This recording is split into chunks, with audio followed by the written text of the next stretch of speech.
I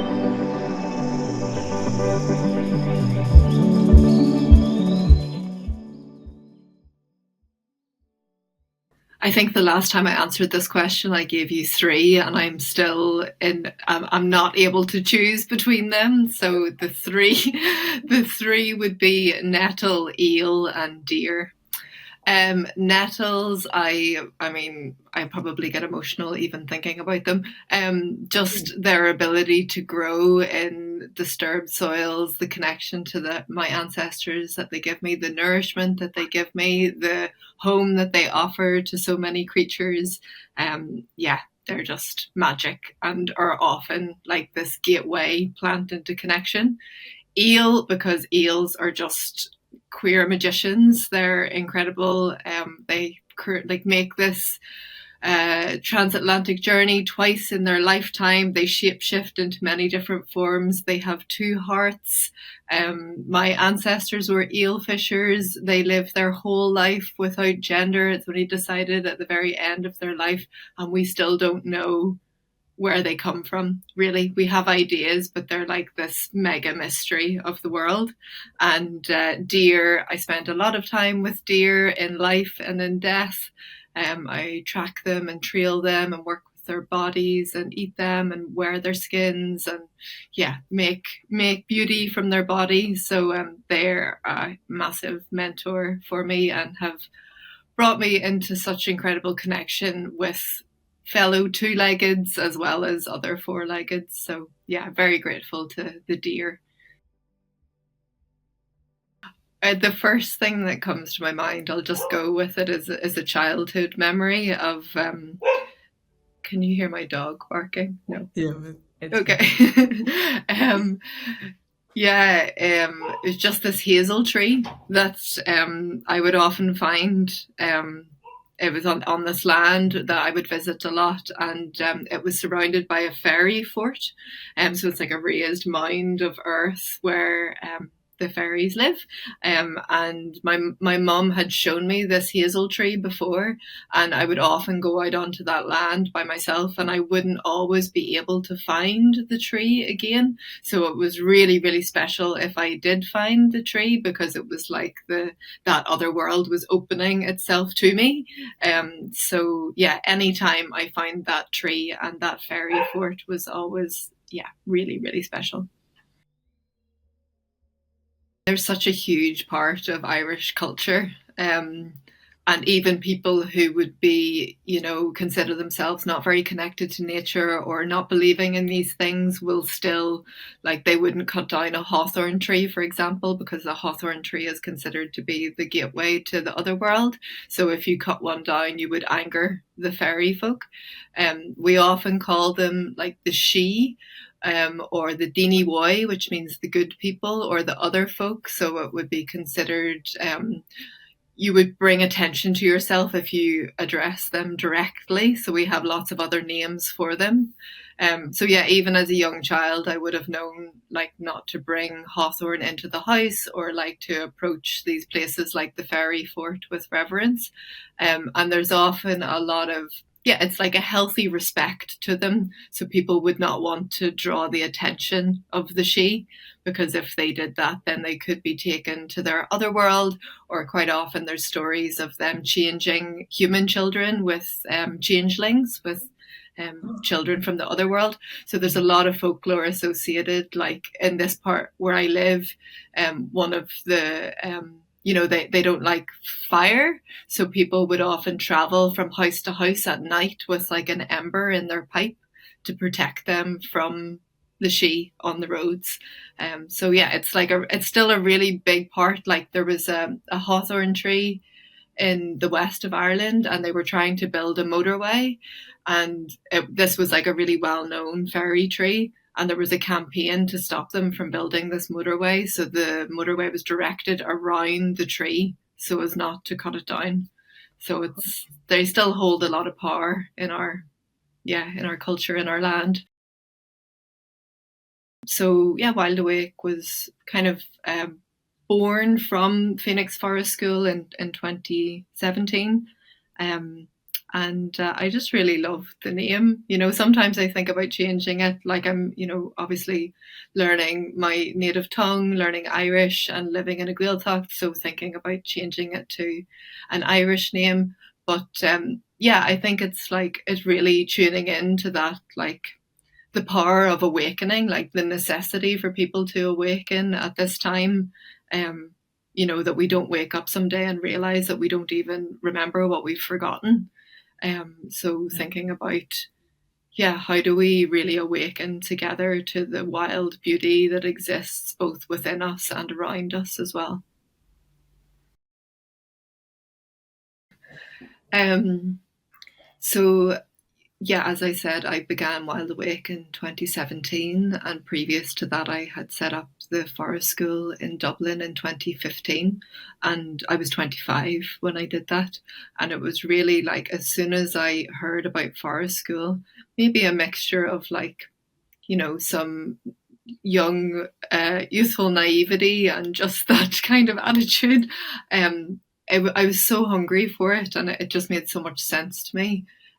So I would like completely like not over exaggerating to say that this work has grown me in so many ways.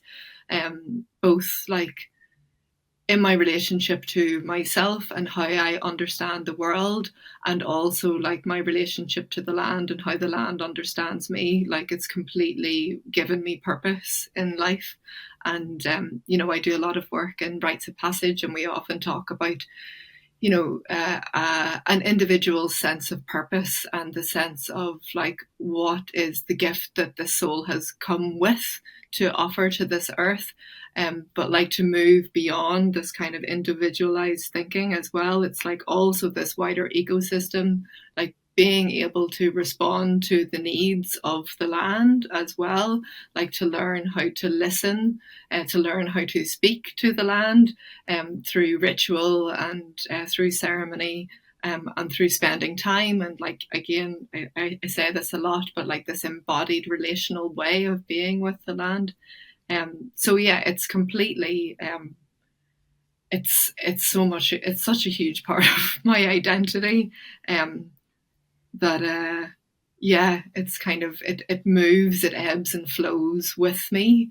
And I think, I feel very fortunate in the sense that, well, so fortunate, so privileged in the sense to find work that is soul nourishing and simultaneously like earth cherishing as well, but also to kind of be able to step out of this capitalist mindset of growth as well.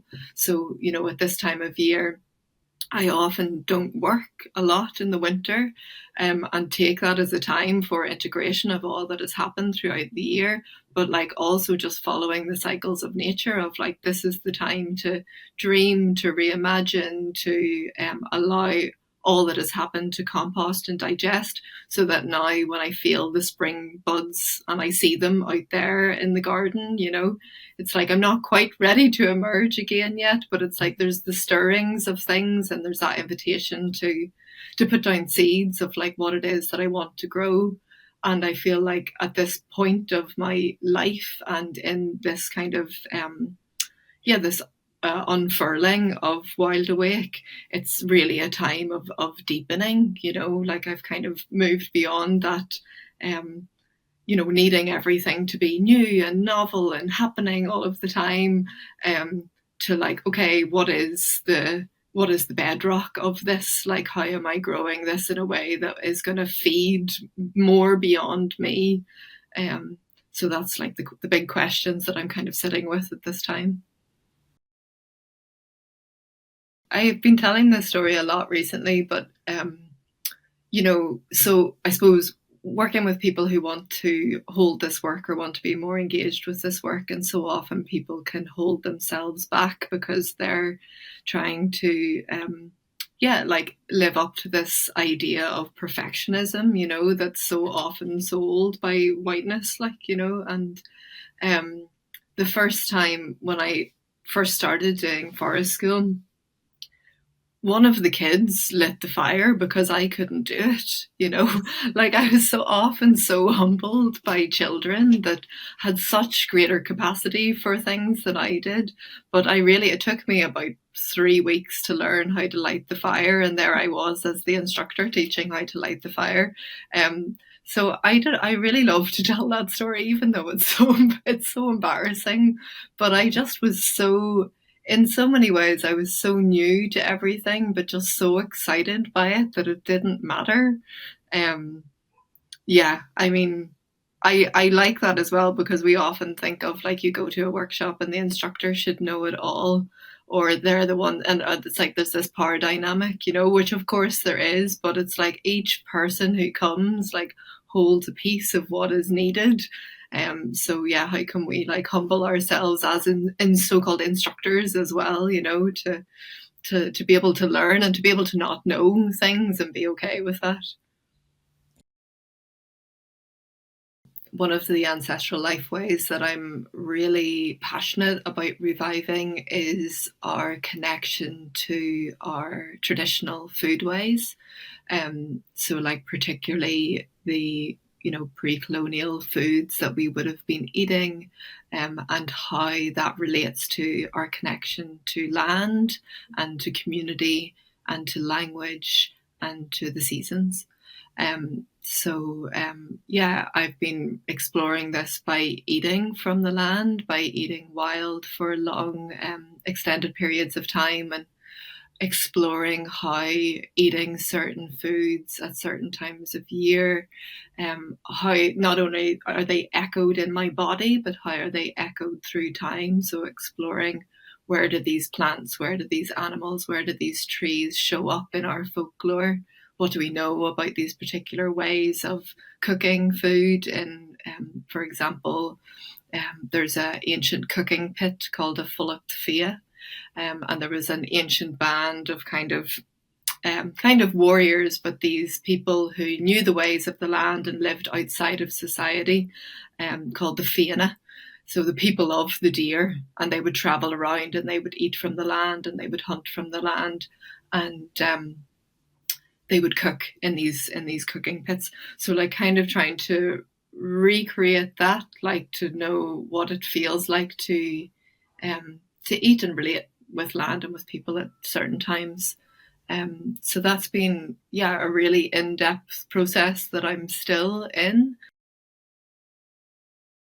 We're very fortunate in Ireland to have a very generous archive of folklore.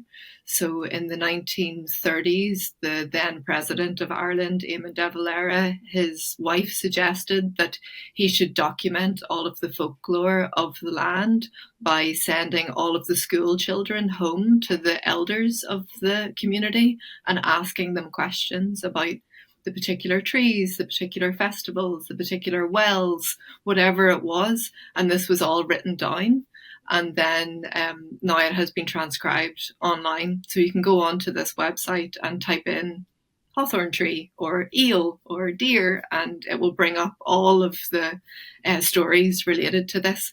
So there is a lot, like really as a nation that has been so colonized, and so many attempts to kind of erase our traditional ways of life, we also have like a huge abundance of information.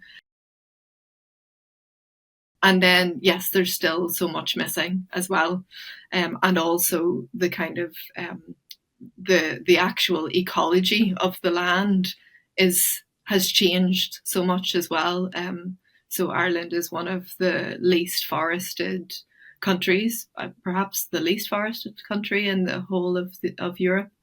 Um, so it's like the landscape that my ancestors were so accustomed to, that so many of these practices and languages and relational ways of being, it doesn't look the same anymore. So I think that's like the question now is how do we, yeah, revive these practices whilst within climate change, within climate collapse? What does that look like, and why is that important? So I suppose when speaking about decolonization, I always feel like it's important to say that this will look so different depending on where we find ourselves in the world. Like, obviously, there are tools of colonization that have been applied globally, to remove people from a relationship with the land, from relationship to one another, from relationship to ourselves. And to me, that like process of decolonization is a process of reorientating ourselves back toward relationship with all of those things. Um, and that's why it's so important to talk about when we talk about like severance from nature, from land, even the idea that we use this word rewilding, or nature connection. It's like to speak about that without looking at why is it that we've come to be even having these conversations. Why is it that we are hungering for this sense of connection? Why is it that there is like such a you know extinction of so many species at the moment? It's like all of these things have their roots in this process of removing people from the land and from their connection with that. So, like for example, in Ireland, it was Ireland was used as a kind of testing ground for many of these colonial tools to remove people from the ground, to remove people from their traditions, whether that's like the language that they speak, the musical instruments that they play, all of these ways of relating with one another.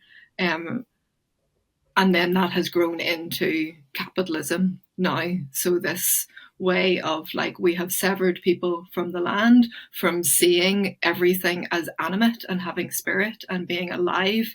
Because if we really truly saw that, then the pain of what is happening now would be so great that it wouldn't be allowed to happen. We would be fighting so much more for what we know to be our wider relations. So yeah, it's like that was important to happen. That severance had to happen in this, it's kind of difficult to call it like a plan, but in this process, so that when we reach now, um, yeah, like this idea of like extracting from the earth is so like difficult for so many of us and hard to look at for so many of us, but is also so normalized by the systems that we live in. Like so normalized that there are inequalities, so normalized that there is yeah, like this just vast disconnection from our own bodies as well, the intelligence of our bodies, or like this wider connection with the unseen world. So yeah, I think it's a really crucial. Um, it's kind of it interweaves into everything, and if we are to come back to like this way of relating to the world, it's like we can't skip over this process of looking at and tending to the wound so that it may be healed in generations to come.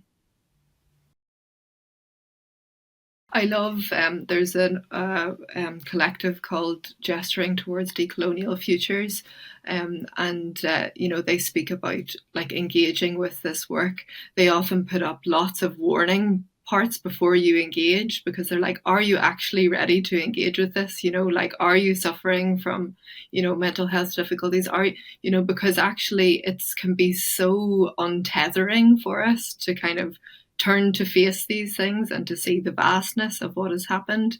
Um, and yeah, I mean, for me, that's like the place of the work that I do, which is that reconnection place as well, that we don't just stop at the pain and feel the wound and let it stay open, but that there are like processes that like, so many Indigenous people have had to engage with as well in order to retrieve and revive their practices and their knowledge.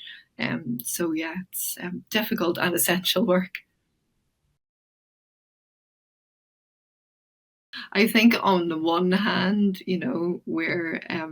we're beyond peak at the moment, so in terms of, how these technologies are actually powered, it's like we don't really have a way for that to continue, like even things like, renewable energies are relying on the extraction of different minerals from the earth as well.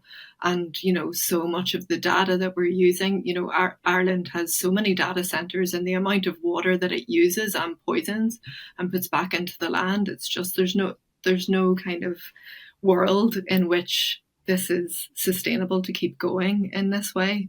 And I suppose having said that, it has been an incredible tool. Like any tool is, any tool can be abused, any tool can be used as a weapon. So it's like the ways in which, we can have a conversation now, and we can connect with people across the world. We can join up our ideas and our knowledge. We can find out, all these digitized records of, our folklore. We can connect in so many ways through space and time through these technologies. And yet it's like important that we don't rely entirely upon them, that it is never a replacement for face-to-face contact, for being engaged with your local community, for learning how to organize locally and respond locally.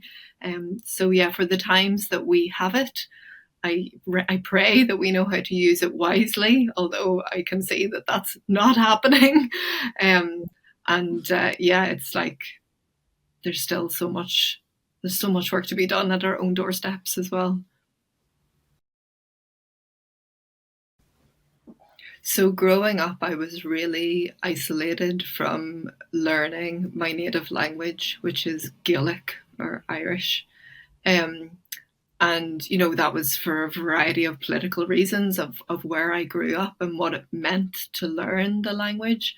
And throughout my this process of reconnecting to the land, to me now it's inseparable, as inseparable for me as learning how to light a fire without matches or knowing how to nourish myself from the earth. It's like I need to have the language to speak about that, because so many indigenous languages are pre-colonial languages, are spoken by ancestors who were in deep relationship with the earth over thousands of years.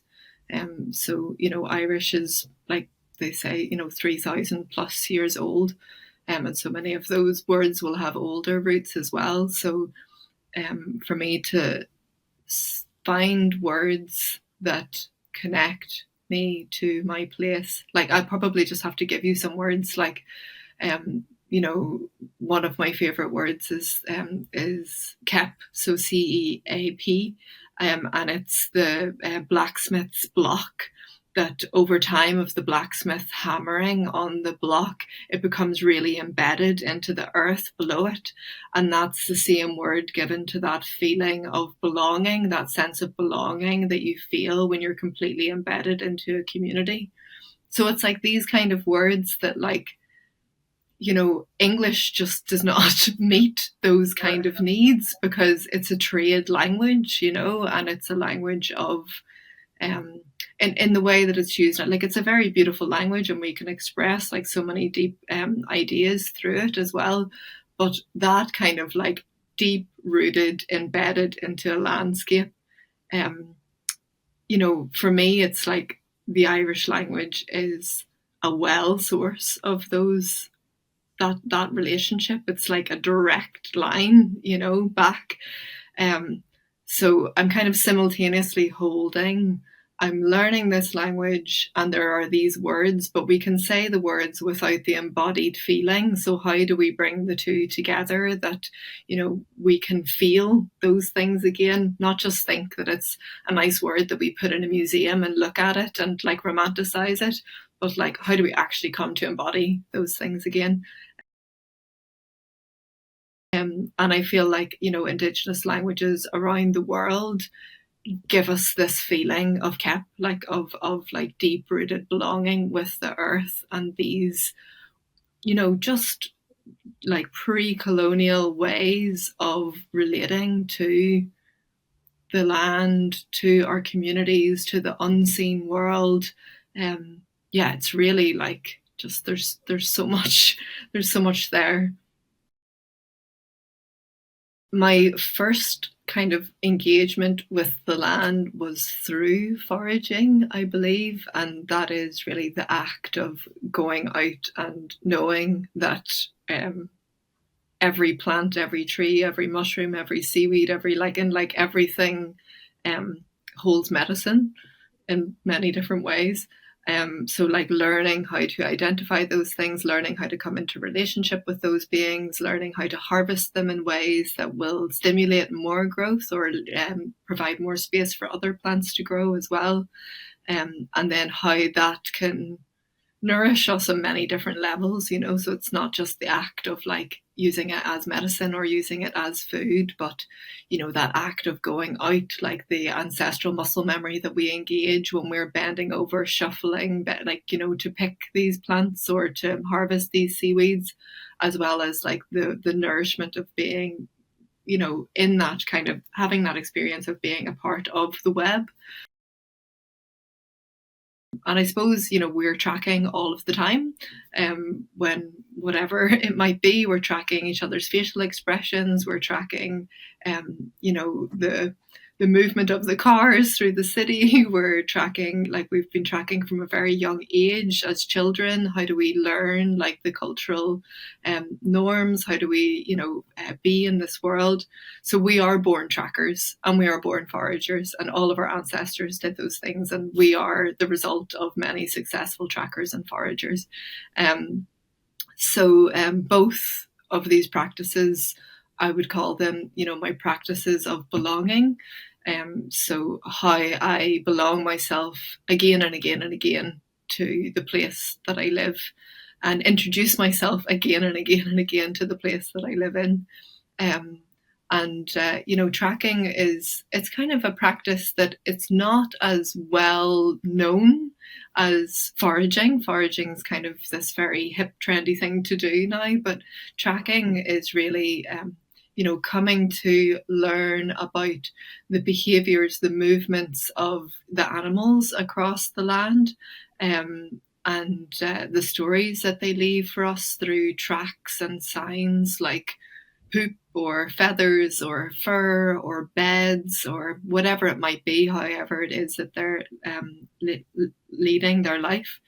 And for me, it's like a really beautiful practice of just like decentering the human narrative, you know, and like developing empathy across species. So I can, you know, be out walking and see that otter has been here too, and this is how otter was moving, and that's where they went to, and here's some fish that they ate, and here's the scat that they left, and what was their life that day. So it's really like one of the oldest forms of storytelling, you know, of just like reading these stories and then coming back around the fire to share them. So yeah, both extremely nourishing practices that I love to share with people, because I find that they're both just really accessible wherever you are in the world. You know, like in the urban spaces, there's so much. There's often, you know, this thought that like nature stops at the city, but actually there's so much in the cracks, in the alleys, in the so-called wastelands, or yeah, yeah, all of these beings find a way to thrive there too. I feel like our attention is the most precious thing that we have. You know, Mary Oliver says, instructions for living a good life: pay attention, be astonished, tell about it.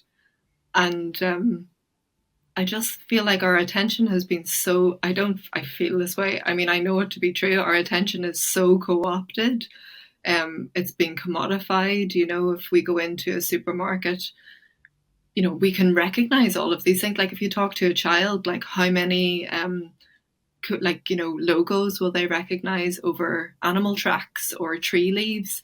It's like this is a very innate thing in us to be able to recognize patterns and remember them. And that's kind of, we're a bit like the prey of the corporations, you know, that um, our attention has been taken in this way. So to learn these practices of foraging, of wildlife tracking, so many more of these kind of ancestral practices is really like a radical act of reclaiming our attention again. And and like coming to remember ourselves as a part of all of that as well, like knowing where our story intersects with fox, knowing like what birds come to us, knowing where our waters come from, knowing where our medicine grows. It's really like a very empowering act for communities. And I think if we're really talking about the climate collapse and what is coming in the next, very soon, couple of decades, like the empowerment of knowing like how to find safe water, how to, find medicine, as well as like this just connection with how animals have continually been able to coexist alongside systems that are seeking to destroy them as well. Like how has fox learned to live in the city? How has badger learned to like live in those in between places? Um, how has dandelion thrived in the cracks with like very little nutrition? So it's like all of these, like more than just inspiration, but like really like what do they have to teach us, and what do they have to offer us, and what is it that we can offer them in return? So it's like coming back into like this sense of reciprocity, and responsibility, um, and just like remembering what it means to be human. I think we're forgetting that. There's kind of this real collective sort of cultural ecological amnesia that's happening. So like how do we really like remember what it is to be human and alive in these times, um, and yeah, move from that place. So my happy place in nature changes according to the season. But the happy place that I'm so excited about now is standing out on the rocks with my creel, which is a type of basket, and my skiing, my knife, and harvesting seaweed while the Atlantic waves are just crashing all around, and there are curlews and oyster catchers calling, and yeah, just like tasting that first taste of pepper dulce. Yeah, that's like for this coming season, of the low tides and the full moons. That will be my happy place. That is where I will be.